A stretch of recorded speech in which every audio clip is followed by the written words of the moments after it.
Muy bien, necesitamos cambiar nuestra forma de pensar, a manera de introducción esto, ampliar nuestro panorama, salir de nuestra zona de confort y evitar la visión de túnel para trabajar en estrategias para la transformación de riesgo con una sociedad más resiliente.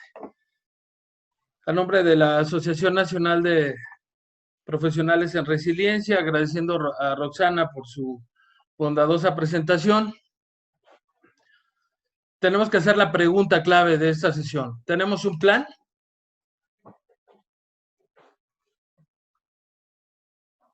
Que no nos sorprenda la emergencia.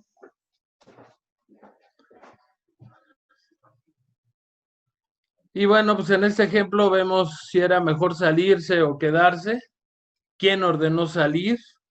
En este sitio alterno con los recursos mínimos para sobrevivir, ¿cuáles son estos recursos? ¿Cuánto tiempo podemos vivir, por ejemplo, sin agua? Y una vez que se apague el fuego, ¿podríamos regresar? Y aunque terminaré esta sesión con un análisis de lo que es el DRP, Disaster Recovery Plan o Plan de Continuidad de Negocios, es importante recordar que todo tiene su origen en la criticidad de los recursos de información. Es decir, todo lo que es tecnología de información tuvo su impulso en la fuente de lo que ahora conocemos como plan de continuidad de operaciones, que es uno de 3 niveles. Los otros 2 no los tocaré en esta ocasión, que va dirigida prácticamente para la administración pública. Análisis de todos los recursos, de todo lo que tenemos como información y aspectos claves para este análisis. Criticidad de los recursos de información relacionados con procesos críticos del negocio. El periodo de tiempo de recuperación crítico antes de incurrir en pérdidas significativas. Recursos mínimos de cada departamento y un sistema de clasificación de riesgos. Todo esto pensado originalmente para el tema de imagen, para valorar impactos jurídicos, financieros, operacionales, que puedan afectar a las organizaciones. Hay umbrales de recuperación puntualmente definidos, que son las funciones críticas, en cuánto tiempo deben estas estar recuperadas, y un tiempo máximo de interrupción tolerado por la organización previamente ya identificado con un equipo de trabajo propio de la organización. Esto es, estamos operando al 100%, tenemos un impacto, tenemos una caída de la operación. Lo ideal sería estar preparados para que en un 20% pudiéramos nosotros recuperar la operación. Aquí Pareto toma vigencia y es de gran valor. Aquí nuestros tiempos tolerables. Iniciar una recuperación preferentemente a la caída a cero. Difícilmente podemos operar un negocio una vez que ha caído a cero. Y tenemos entonces ya la reanudación, la restauración para llegar a un 100% de operación, conocido esto como manejo de crisis. Ojo, quédense con esto porque como veremos más adelante, la resiliencia hoy día toma una nueva posición y con valores bien importantes que continuaré en un momento dado señalando. Las secuencias de actividades se tienen que tomar en consideración los costos que nos toma el hecho de obviar la operación, el hecho de no tener nosotros la posibilidad de brindar el servicio, de vender, de estar atentos a la operación tradicional de las organizaciones. Esto nos lleva a objetivos de tiempo de recuperación que pueden ser minutos, horas, días, y que un minuto o una hora en una compañía transnacional, estamos hablando de millones de dólares. Esto sería la valoración del impacto. Aquí una caricatura que hace sentido, en el sentido de que nos hemos puesto o nos hemos acostumbrado tanto a la tecnología que de repente tenemos que hacer las cosas manualmente y es en donde se empiezan a complicar las cosas. Entonces, para tener un plan de continuidad de operaciones, tenemos que implementar un plan pensando en el peor escenario, analizando los riesgos, optimizando los recursos financieros, idealizar estrategias de mitigación, esto es plantearnos escenarios de acción, planes a futuro, crecimiento orgánico, sustentabilidad y valor agregado en cuanto a lo que hacemos, fortalecimiento de un equipo de trabajo para crecer en resiliencia. Como sabemos, tenemos ya un dato del Global Risk Report de 2020, en donde la probabilidad será de gran impacto medioambiental. Sin embargo, no se tenía considerado lo que ahora estamos viviendo como la pandemia. Les comento, algún cliente que les habíamos hecho ya planes de continuidad, me llamó para decirme que dónde estaba lo del análisis del coronavirus.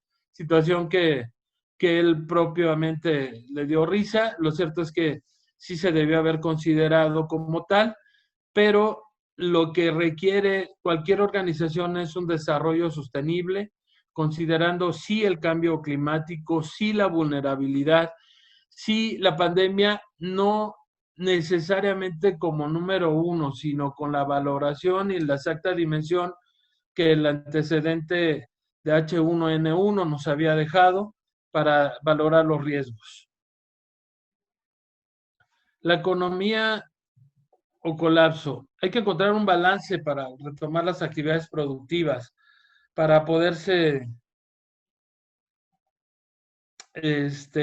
para que conforme sugiere la autoridad respecto a la pandemia. Aquí Alejandro Ramírez, director general de Cinépolis, señala esta parte de adaptación a la nueva normalidad, retorno responsable, economía, que ha tenido una insostenibilidad financiera, por supuesto desempleo, y estamos en un tema de pérdida y una necesaria recuperación.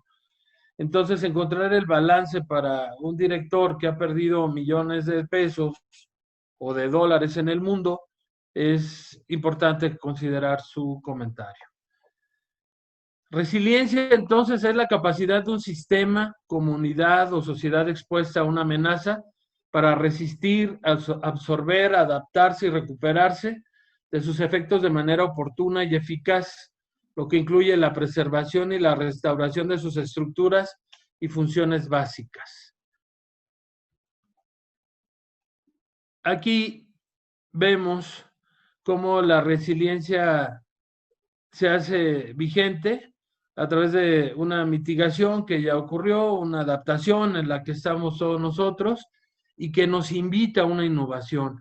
Es bien importante que consideremos que en materia de mitigación están las medidas de distanciamiento social, implementación de medidas sanitarias y hay una nueva, pues, normalidad, y esto de innovación nos lleva a esta charla el día de hoy y a muchas que muchos colegas han generado en redes sociales. Una resiliencia exitosa, entonces, considera los factores sociales y naturales siempre, que tendrán un impacto importante en el desarrollo sostenible. Es por ello que se recomienda mitigar y transformar el riesgo por fallas parciales o totales para la capacidad de renovación de las compañías. Acoger al capital humano, empleados, clientes, hacer una llamada, estar al tanto de las necesidades de ellos, tener medidas y planes como plan de continuidad de operaciones, un plan familiar y proteger todos los factores de vulnerabilidad. La resiliencia para Torres Sánchez, una charla que les recomiendo revisen en Arise, habla de tres vertientes: una resiliencia humana, una resiliencia organizacional y una resiliencia urbana, con la que terminaré esta charla. La resiliencia humana es súper importante, la inteligencia emocional, capacidad de innovación, experiencia personal, desarrollo de potencial, pero lo más importante es la salud mental, en mi opinión. Toda vez que si hay un estrés excesivo, si hay una situación de fantasía, como le llaman los psicólogos, pensando en qué sigue, en que si voy a tener trabajo, si lo voy a perder, si voy a estar en condiciones de seguir adelante con mi vida o con mi empleo, con mi familia, Eso va a tener un gran impacto en las organizaciones. ¿No? ¿Sí me va? No. Pero sí se oye. Ok, gracias. La resiliencia organizacional es la capacidad de anticiparnos proactivamente, no solamente en un plan de contingencias o por medidas de mitigación, sino por la capacidad de actuación del factor humano para poder reducir el riesgo sistemático. Progeri, junto con Unison, hemos diseñado una estrategia para atención en crisis, una intervención que se ha venido desarrollando en los estados en donde tenemos presencia, que es el caso de Sonora, Sinaloa, Baja California, Jalisco, Ciudad de México, Estado de México, Veracruz, Tabasco, en donde hemos atendido llamadas y atendido también, resuelto también y canalizado algunas organizaciones. En el caso de Jalisco hay un programa que se llama Quiérete en casa, y equipo nuestro está yendo al call center y eventualmente vamos a tener nueva, una nueva, una nueva intervención con una mayor responsabilidad. Entonces, organizacionalmente tenemos que imaginar y asumir el peor de los escenarios al construir nuestro plan de contingencias, conjuntar la estructura de manera flexible y crear un equipo y red de trabajo resiliente con base a sus habilidades. Les comentamos que en el caso de Previderelex hemos convocado a prácticamente todos los segmentos de servicio que tenemos y estamos trabajando y actualizando nuestro plan de continuidad. La diferencia entre una resiliencia organizacional frágil y resiliente o fuerte está en que tiene que ser en red para que sea resiliente, tiene que tener un liderazgo distribuido, menor interdependencia, una planta de personal distribuida, entrenamiento cruzado y general, orientada a normas simples y flexibles. Aquí el equipo trabaja sin que yo intervenga, simplemente me comparten los resultados y empezamos la implementación. La resiliencia urbana, mencionada por ONU Habitat, a nivel global todas las ciudades son vulnerables a impactos severos provocados por conmociones y presiones de origen natural o humano. El día de hoy las ciudades y sus habitantes se enfrentan a más desafíos debido a efectos de la urbanización masiva, el cambio climático y la inestabilidad política. Nuevamente, este concepto no considera pandemias ni riesgos biológicos o sanitario-ecológicos. La resiliencia urbana la encontramos entonces en documentos de Naciones Unidas para efecto de que se puedan consultar por quienes hoy me escuchan y que terminaremos con una estrategia de ARISE impulsada por la Oficina de Reducción de Riesgos de Desastres. Los escenarios de impacto tienen que considerar qué es lo que quiero proteger, qué productos y clientes hay que cuidar. Mi recomendación es que sean todos. ¿Qué negocio recuperar primero y en cuánto tiempo? Escenarios de impacto y en una evaluación financiera que tiene que ir de la mano en el análisis de impacto o el día, como conocemos para la elaboración de estos impactos. Hay que ver el tema de operaciones, de recursos, de finanzas, de tiempo, de recuperación, como ya comenté en un principio, imagen, impactos legales o jurídicos, impactos financieros, ya comentados, y por supuesto de operaciones. ¿Qué productos nos dan más flujo? ¿Qué es de lo que hacemos como organizaciones nos genera más recurso? ¿O qué clientes son los VIP? ¿O qué clientes generan más actividad? Por supuesto, mayor ingreso. Hay un portafolio de estrategias que es identificar todo lo que tengo que hacer antes de tiempo establecido, que es una de las primeras diapositivas en donde comentábamos que puede ser un minuto, una hora, una semana, ver cuáles son nuestros procesos críticos, qué tecnología cuento, cuál es la forma de operar, qué activos tengo, cuáles son los clientes y proveedores directamente relacionados con la protección de nuestras ventas. Les recomiendo el curso que hoy día está dando de manera gratuita nuestros colegas, amigos y también aliados de Senacet, de un curso básico, que es un curso diseñado para la microempresa y en donde tenemos la posibilidad hoy de manera gratuita y eventualmente también invirtiendo más adelante con certificaciones como también las otorgan aliados de Monterrey. Portafolio de estrategias, imaginar un mínimo de personas en caso de que el 70% del personal falte, incluyendo las personas críticas. Valoración de los tiempos de servicios, activos, sedes, distribución, cuánto cuesta la estrategia, precios y poscrisis. Listados de estrategias que vale la pena desarrollar, como las que nosotros les hemos compartido ya en la página web de Arise, en donde para efecto de no contaminar a nuestros compañeros, los que usan transporte público, vamos por ellos y los regresamos a su casa con el fin de que puedan estar sanos, que no puedan contaminarse, que no lleven la contaminación, por supuesto, a sus casas y por consecuencia al despacho.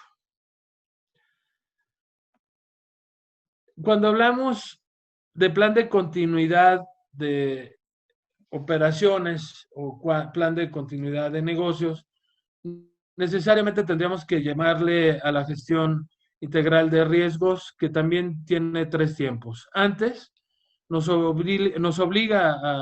recomienda a identificar los riesgos, a ser previsores, a tener acciones de prevención, acciones de mitigación, de preparación, para que si tuviéramos el impacto, apliquemos medidas de auxilio, para después iniciar la recuperación y la reconstrucción.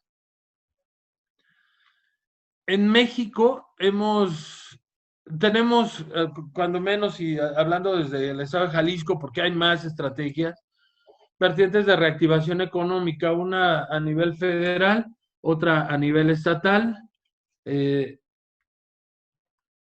A nivel federal encontramos que, por supuesto, son dictados por el gobierno de la República. Este se ha puesto en marcha desde el 1 de junio de este año. Se actualiza un semáforo de manera semanal que determina el nivel de alerta sanitaria, define el tiempo de actividades autorizadas, originalmente por el nivel de contagio, después por el grado de utilización hospitalario y hoy día simplemente están los colores. Niveles de alerta de todos conocidos, no me detendré aquí, desde el nivel bajo, medio, alto y máximo. Hoy, esta semana, tenemos la semana pasada más bien tuvimos estos colores. Hoy estamos en color naranja en la mayoría. Y estos son los niveles de ocupación que se requieren en áreas cerradas, en servicios de habitación, hoteles, servicios a domicilio, hay una serie de protocolos, prácticamente al 50%, aforo en una persona por familia, 75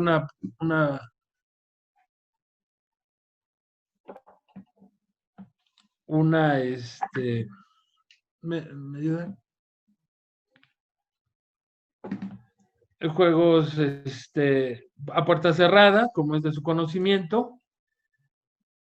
Estos gimnasios, spas y demás al 50%, cerrados al 25% los cines, los centros comerciales al 25%, igual que los cines, perdón. Tenemos conciertos cerrados, ahora la tendencia es que sean también por esta vía, por medios electrónicos. En el caso de Jalisco, tenemos 4 fases diseñadas por el gobierno del estado. Estamos en este momento y hasta el 30 de junio en la fase 0, un distintivo que otorga el gobierno del estado, en donde viene acompañado por el área de Secretaría del Trabajo o el área de Salud o el área de licencias y reglamentos para verificar que se cumplen las medidas recomendadas en esta estrategia. Tenemos entonces que garantizar la sana distancia, una persona por cada 7 metros cuadrados, uso obligatorio de cubrebocas, disponer de un espacio de lavado continuo de baños. Hay un gran compromiso y también establecido por la ley de aplicación periódica de pruebas para la evaluación permanente de los trabajadores, el uso de gel antibacterial, flexibilidad en horarios y reportar los casos sospechosos.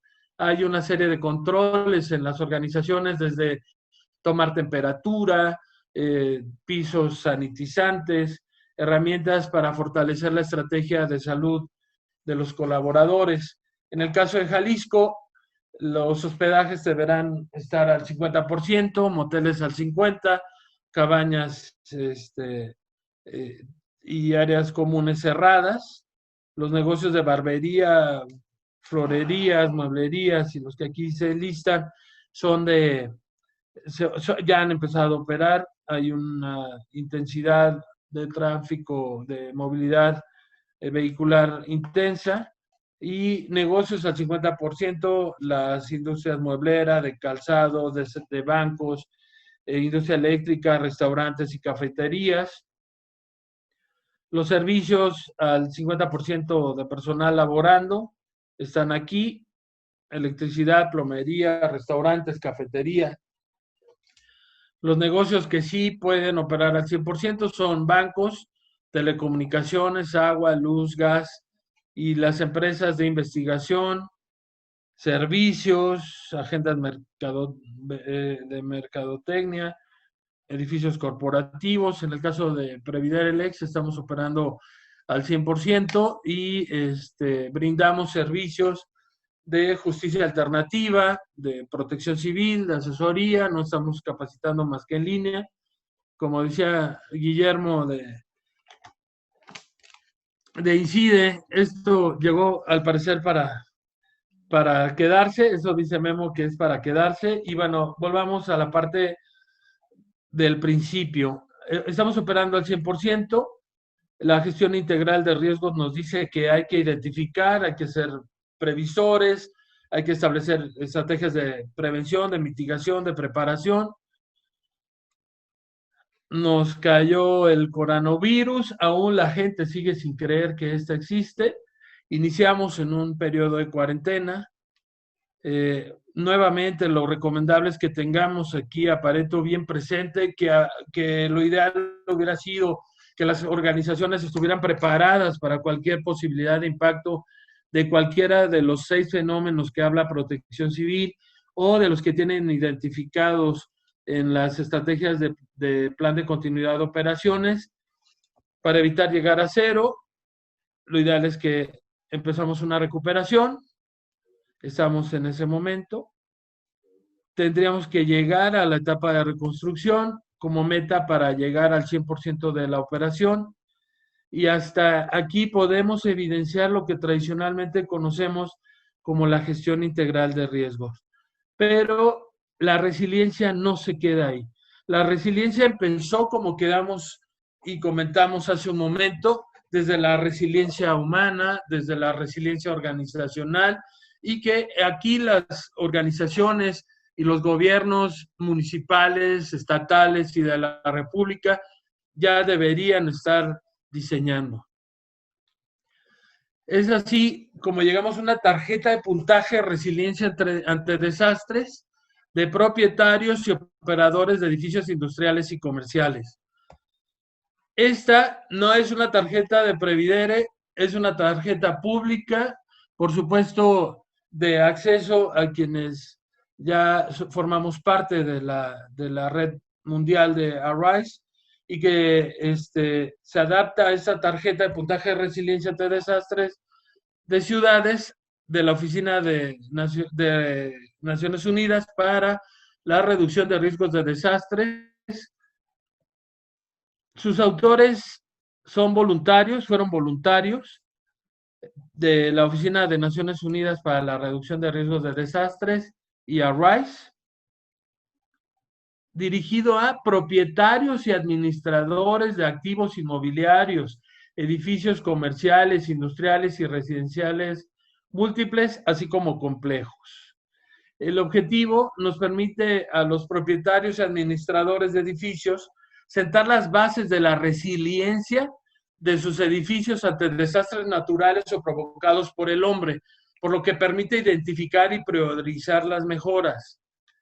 La mejora continua establecida aquí a medida de los efectos del cambio climático se hacen evidentes, a medida de que se cambia el entorno urbano o cuando se cambia la propiedad del edificio. Está estructurado alrededor de 10, o lo componen 10 elementos esenciales de la reducción de riesgos de desastres, creado originalmente en el 2005. De la versión que yo les hablo, es una versión última, establecida en el mes de enero de este año. Y estos 10 elementos tienen, a su vez, cada uno elementos que lo componen.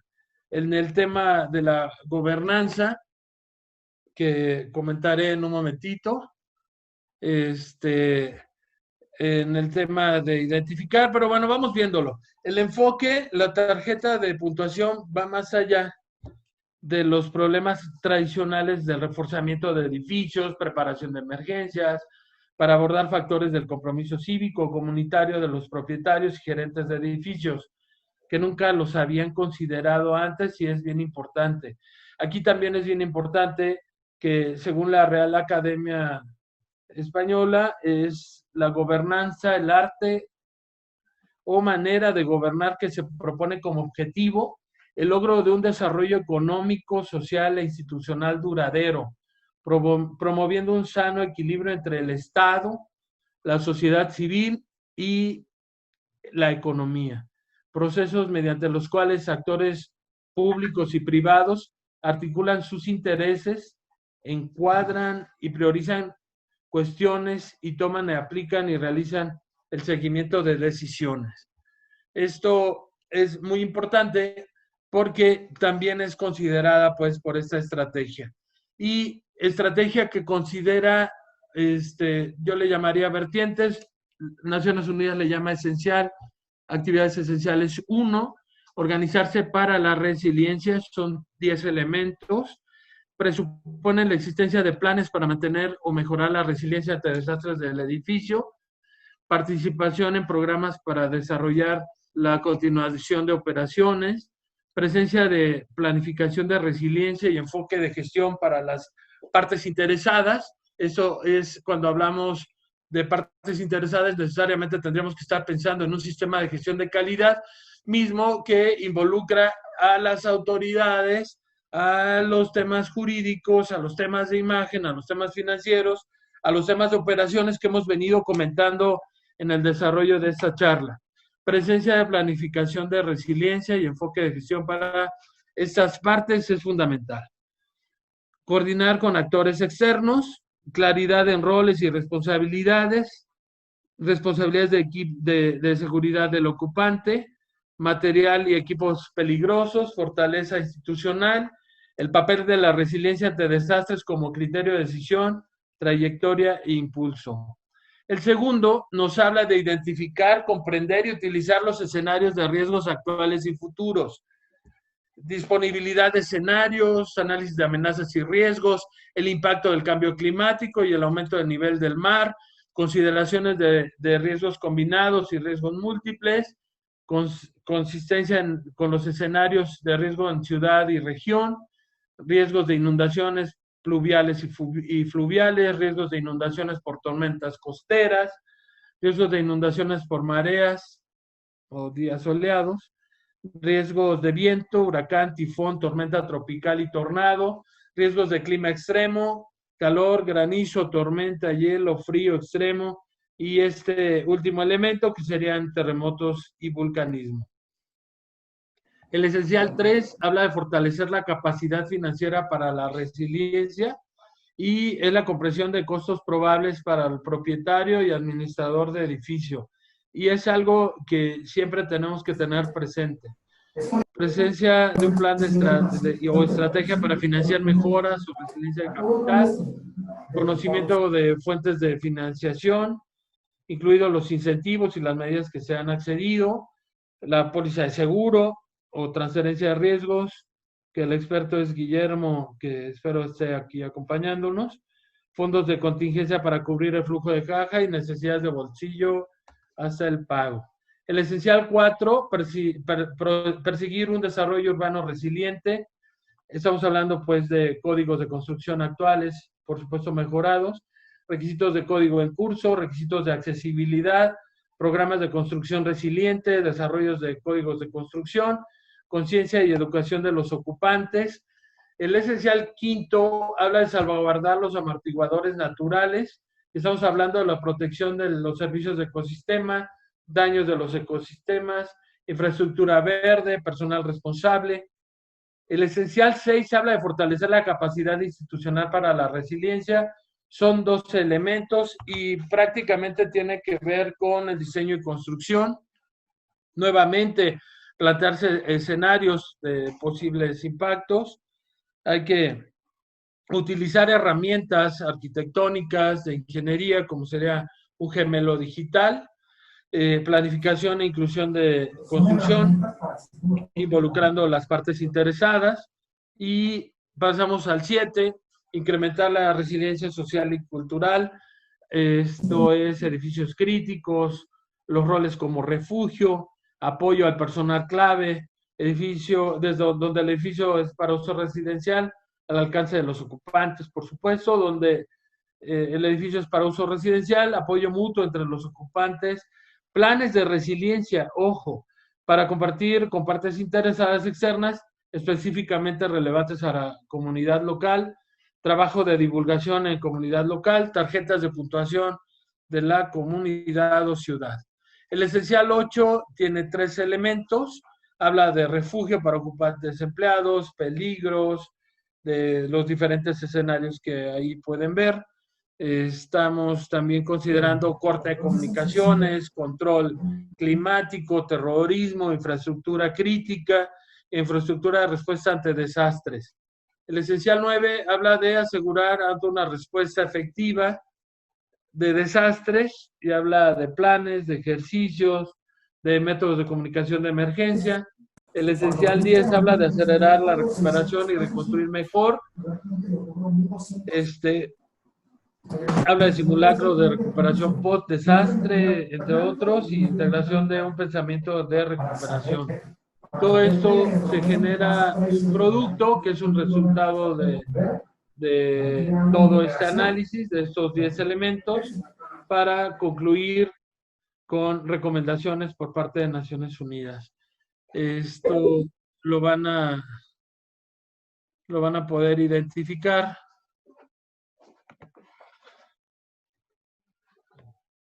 Okay. Listo. Lo van a poder identificar en estas 10 acciones. Gracias a Guillermo que está aquí, Consejo Incide, qué bueno que escuchó. Y pues ahora sí preguntas, ¿habría preguntas por ahí, Isaac?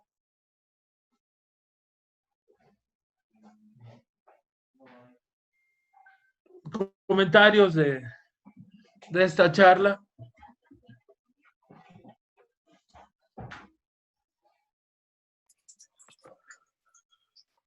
Una pregunta, maestro Eric. Sí.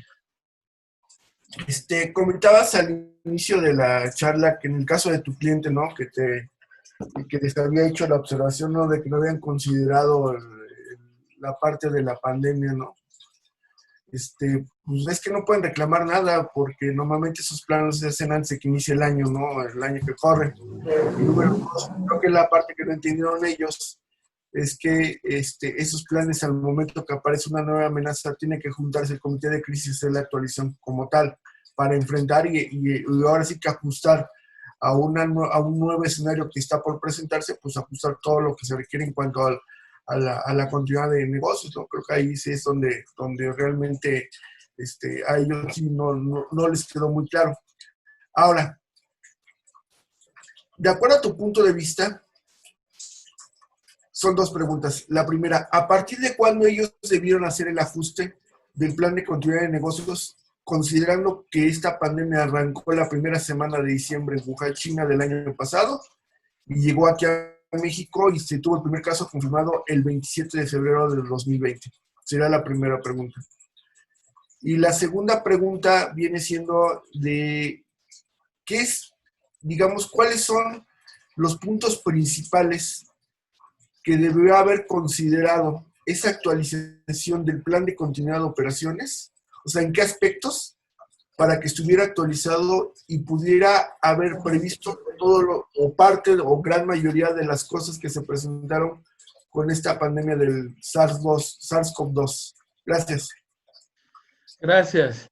Bueno, estrictamente la primera pregunta debió haberse reunido en diciembre. Por supuesto, la información fue incipiente, lo más razonable y que creo que tenemos que tener claro es que al igual que los programas internos, los planes de continuidad de operaciones se tienen que ir actualizando y en todo caso, si no fue en diciembre, debe haber sido en enero y hasta febrero todavía había oportunidad de establecer algún mecanismo razonable.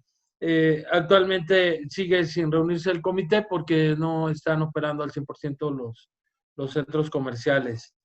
Y en cuanto a la tercera, a la segunda, perdón, pregunta era, ¿cuál era, perdón, Luis?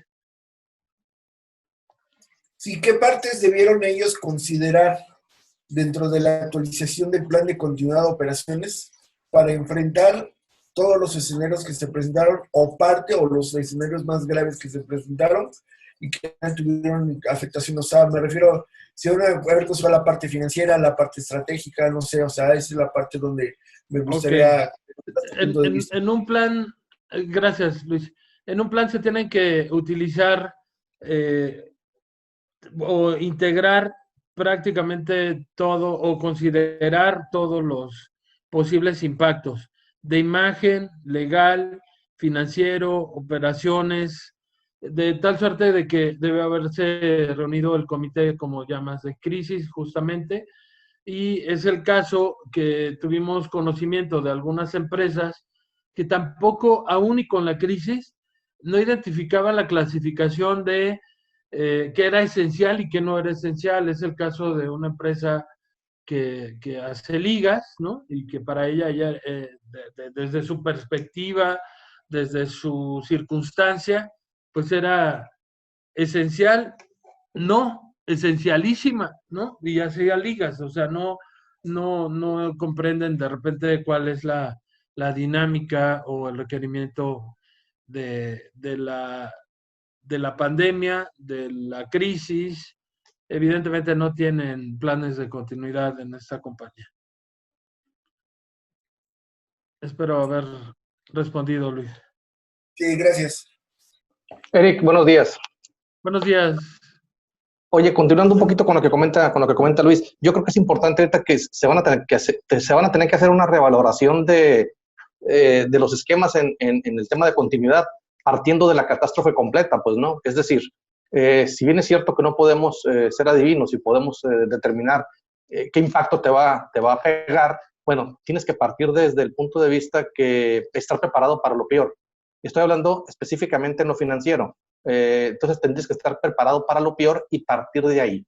Y de ahí hacia atrás, ir manejando cuáles van a ser las acciones preventivas que tú vas a hacer para que no suceda, y dos, si sucede, pues estar trabajando en el tema de continuidad que tú manejas a la perfección, y partiendo de ahí poder ir negociando las primas de los seguros que puedan hacer frente en caso de que se llegue a presentar. Pero yo creo que debemos de replantear siempre, a la hora que haces la planeación de continuidad, partir de una catástrofe completa y de ahí empezar a dar hacia atrás, porque regularmente lo hemos hecho al revés, tratando de valorizar los riesgos y uno tratando así como que a ver qué nos pasa, pues no, a ver, vamos a escoger vamos a escoger este, como si realmente dependiera de nosotros, ¿no? De el saber cuál es el riesgo que te va a pasar. No sé qué opinión te merece. Completamente de acuerdo contigo, Guillermo, y retomo una visión de una recién conferencia de Henry, en donde decía que, bueno, los planes de emergencia, los programas internos, propiamente los planes de continuidad, nos deben llevar a una nueva visión que es un plan de resiliencia. Esa nueva visión considera de manera integral, de manera universal, todos los posibles escenarios desarrollados con las metodologías que conocemos para elaborar un programa con sus tres vertientes, en donde si elaboramos programas internos tenemos que visualizar que un plan de continuidad es un plan dentro de un plan que complementa una respuesta a emergencia, pero como el propio Henry señala, la resiliencia no es la meta, la resiliencia es el horizonte en donde tenemos que cargar todos los dados, todos los cubos, como tridimensionalmente manejas muy justamente, Guillermo, para llegar a la parte de considerar de manera óptima, de manera eficaz, de manera eficiente, el logro de la continuidad resiliente de operaciones. ¿Alguien más? Muchas gracias, Eric. Y por otro lado, sí, señor. Felicitarte, Eric, porque en realidad siempre ha sido una importante guía para nosotros.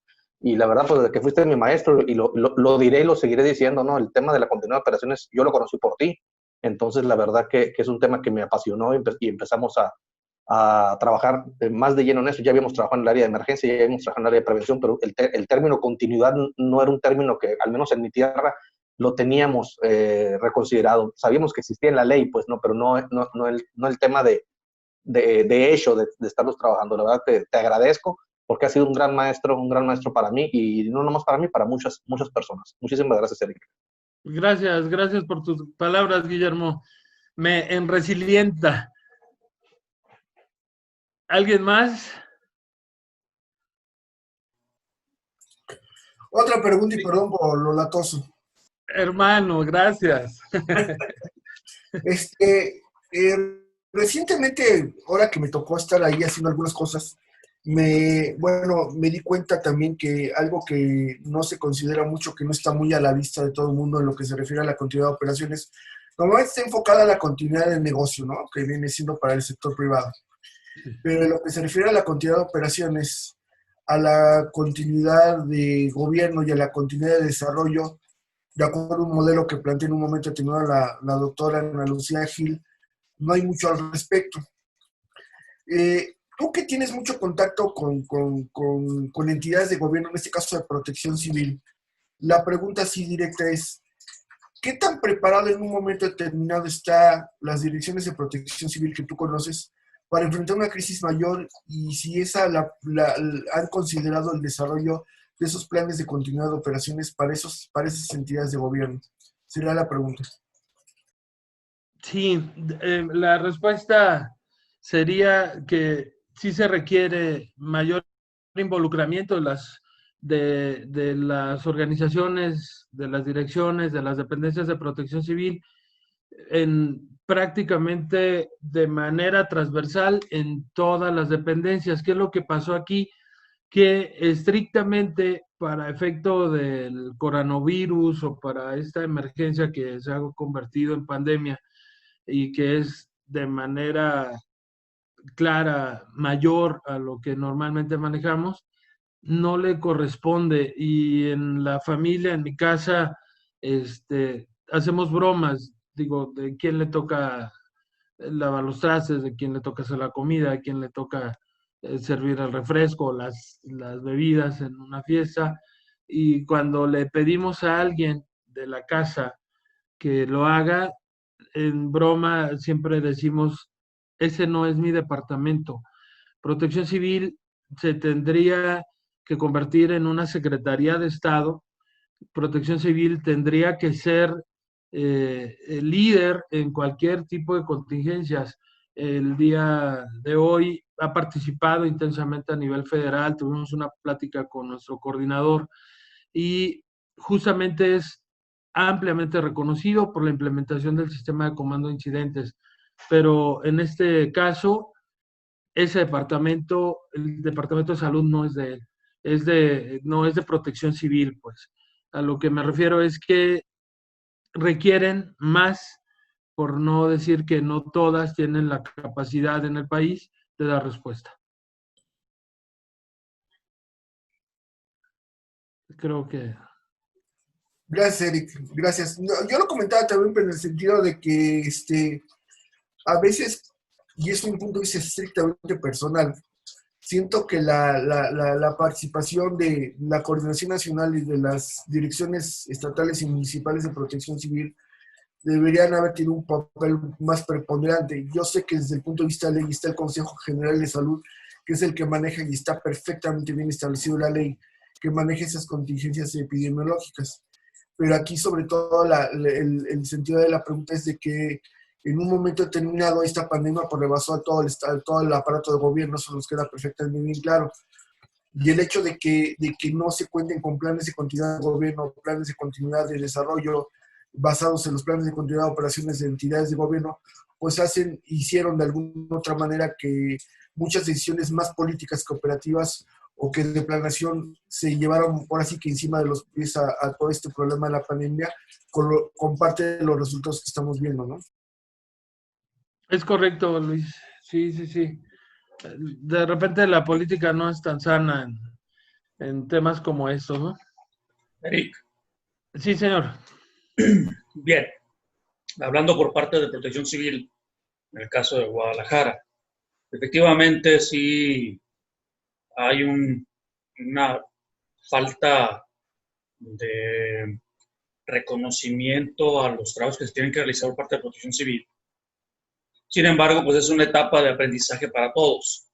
En este momento todos estamos captando una serie de situaciones que se están forjando, en este caso en México.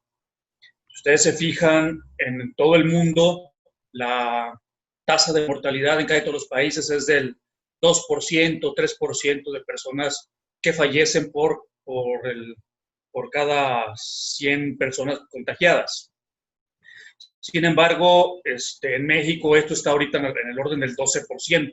En México nos está afectando demasiado esta situación.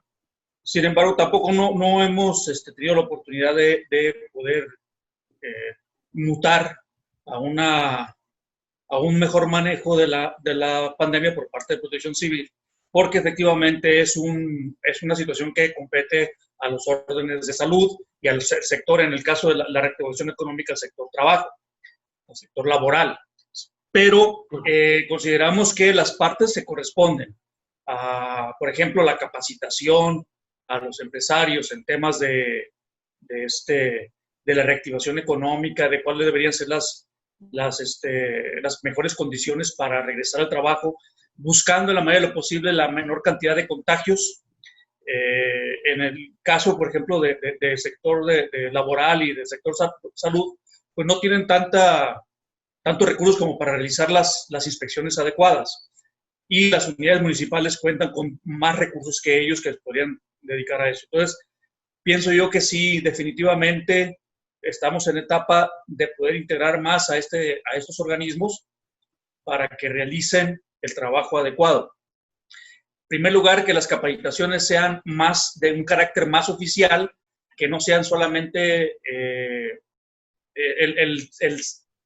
el hacer una capacitación en la que solamente entras, das una leída a un documento y se te entrega una constancia, sino que existe una capacitación más formal y una vez realizado también existan trabajos de supervisión a que se cumplan con esas medidas en todas las empresas. Entonces, coincido con Luis en el aspecto de involucrar más a los sectores de las unidades municipales, estatales de protección civil Y coincido también en el caso acá con Guillermo de Incide, en el tema de fortalecer mucho los conceptos de los seguros, considerando que esta pandemia por el momento se considera que se va a quedar con nosotros, no va a ser transitoria como en su momento lo fueron otras pandemias, y esto va a incidir en que va a haber mucha posibilidad de que todos nos enfermemos en algún momento en nuestra vida. Ahora aquí la cuestión es, volvemos a lo mismo, como la pandemia como tal genera a personas que se enferman muy gravemente, algunas no se logran recuperar, aunque sobrevivan, no se logran recuperar de la enfermedad, y otras pueden llegar a fallecer. Entonces, los impactos que esto puede tener en el sector laboral pueden ser muy altos. Imagínate una empresa que tiene 20 trabajadores, para cuando uno de tus empleados empieza a manifestar síntomas, es muy probable que ya todos los empleados estén contagiados.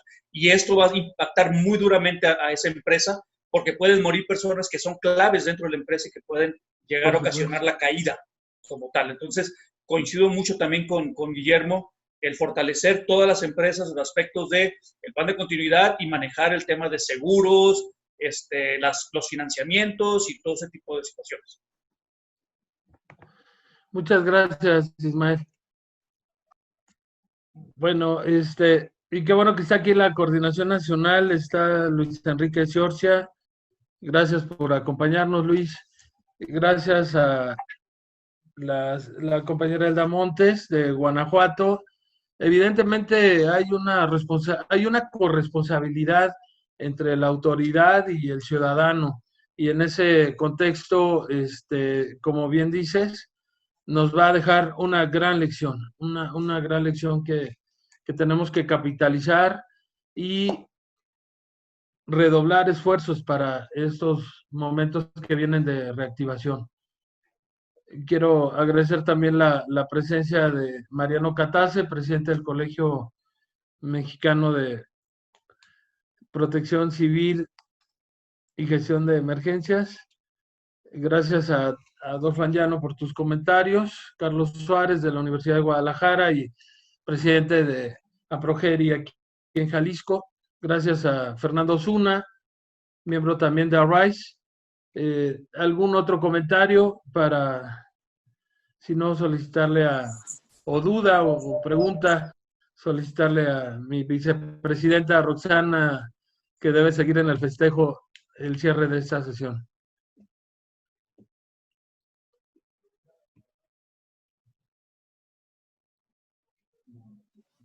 Gracias por tu comentario, Sandra.